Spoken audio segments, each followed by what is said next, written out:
Alhamdulillah, wassalatu wassalamu ala rasulillah, wa ala alihi wa sahbihi wa man walahu wa ba'd. Chers frères, chères sœurs,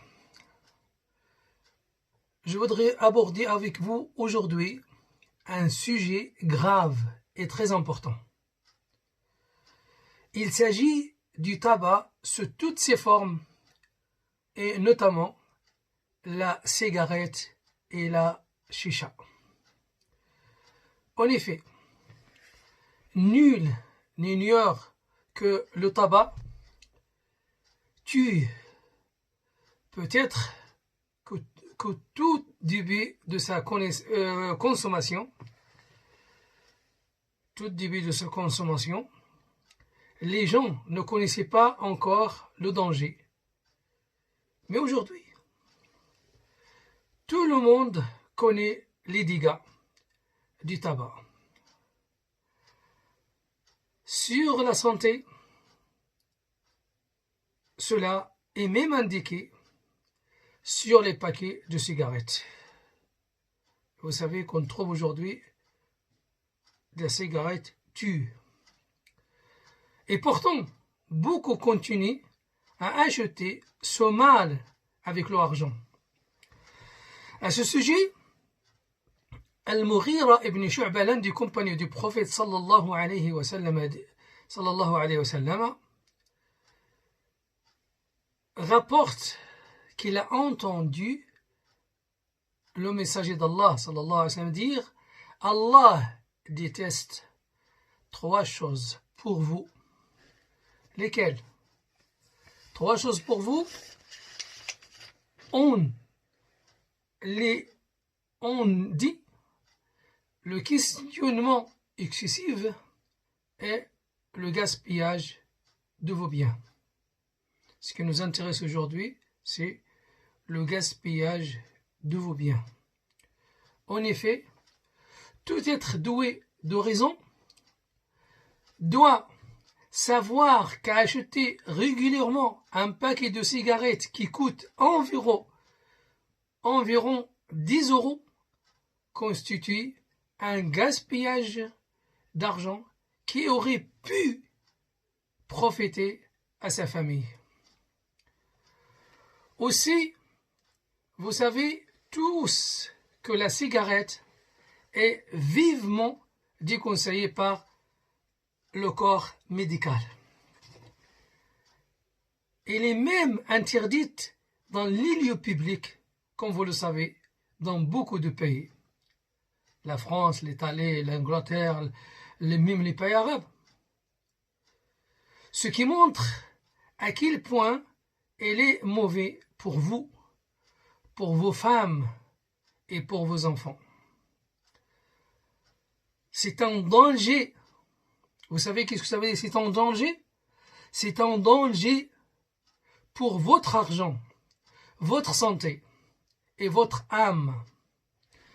Allah Ta'ala a dit: et ne vous tuez pas vous-même.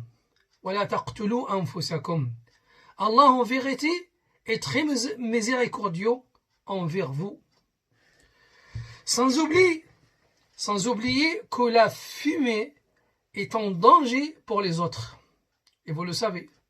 Car non seulement il peut nuire à leur santé, mais c'est ce qu'on appelle le tabagisme passif. Mais elle peut aussi véhiculer un virus comme le Covid-19. Par ailleurs, Omar ibn al-Khattab, radiyallahu ta'ala anhu, deuxième calife, dit au cours d'un sermon du vendredi: et j'ai déjà vu le prophète sallallahu alayhi wa sallam quand il sentit l'odeur de l'ail. L'ail, c'est pas la cigarette c'est encore plus mauvais que l'ail. Ou de l'oignon chez un homme se trouvant à la mosquée, ordonner de l'éloigner jusqu'à al-Baqi'. Al-Baqi', c'est le cimetière qui est à 500 mètres à peu près de la mosquée du prophète sallallahu alayhi wa sallam. Que celui qui en mange on fasse disparaître l'odeur en le faisant cuire. Et ça, dans le livre de Sahih Muslim. Je vous laisse donc imaginer, chers fidèles, ce que notre bien-aimé prophète sallallahu alayhi wa sallam aurait pensé et ordonné à l'encontre des personnes qui sentent le tabac. Pensons aussi aux pauvres femmes et aux enfants des fumeurs. Je répète, pensons aussi aux pauvres femmes et aux enfants des fumeurs et à ce qu'elles leur font endurer à cause de leur haleine. Alhamdulillah, walhamdulillah, walhamdulillah. Nous entrons bientôt dans le mois de Ramadan.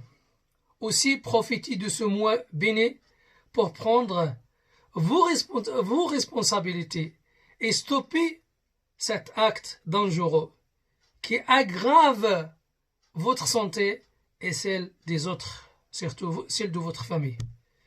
Surtout, n'oubliez pas que le jour de la résurrection, Allah vous demandera qu'avez-vous fait de votre vie, de votre argent et votre santé. Alors, mes chers frères et sœurs, ceux qui fument la cigarette et la chicha, arrêtez-vous à partir d'aujourd'hui. N'attendez pas. Il ne reste que 7 jours, oui, on va dire 8 jours, c'est le vendredi prochain, Inch'Allah Ta'ala, que ça sera le premier jour du Ramadan. Aujourd'hui, on est le 23 Shawwal, qui correspond au 16 avril 2020.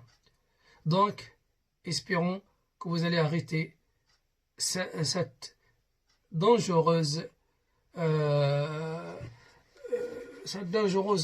acte que les petits et les grands commencent à fumer. Barakallahu fikum wa jazakumullahu khairan wa taqabbalallahu minkum. Qu'Allah enlève ce mal qui nous a fermés dans les maisons. Barakallahu fikum, alhamdulillah, wa sallallahu wa sallam wa baraka ala nabina Muhammad wa ala alihi wa sahbihi, alhamdulillahi rabbil alamin.